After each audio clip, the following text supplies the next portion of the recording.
उत्तराखंड में लागू हो गया है, केंद्र में कब लागू होगा यूनिफॉर्म सिविल कोड, कब लाया जाएगा? देखिए, आप लोगों के लिए यूनिफॉर्म सिविल कोड पॉलिटिकल मुद्दा हो सकता है।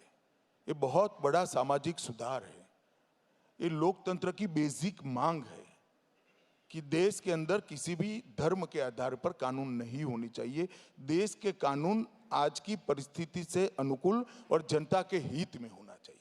हमारी संविधान सभा ने भी अनुच्छेद 44 में directive principle of states policies के तहत ये लक्ष्य रखा था देश के सामने कि विधानमंडल और देश की संसद उचित समय पर समान नागरिक कानून को लाएगी और देश में इसका इम्प्लीमेंट कराएगी।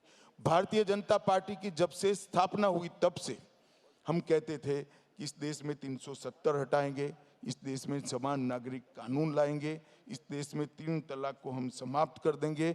और जब से 90 से हम कहते थे अयोध्या में राम मंदिर भी बने। हमारा कोई नई बात नहीं, पार्टी बनी तब से हमारी मांग है और ये देश की संविधान की हमसे की गई अपेक्षा है।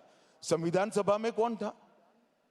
संविधान सभा में जवाहरलाल जी थे, सरदार पटेल थी, बाबू राजेंद्र प्रसाद जी थे, मौलाना आजाद थे, के मुंशी थे। ये सारे लोगों ने इसको रखा है।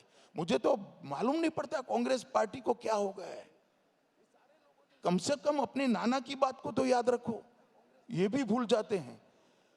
अभी उत्तराखंड में आया है, इसकी सोशल स्क्रूटिनी होनी चाहिए, इसकी जुडिशियल स्क्रूटिनी होनी चाहिए और इसकी वैधानिक स्क्रूटिनी भी होनी चाहिए।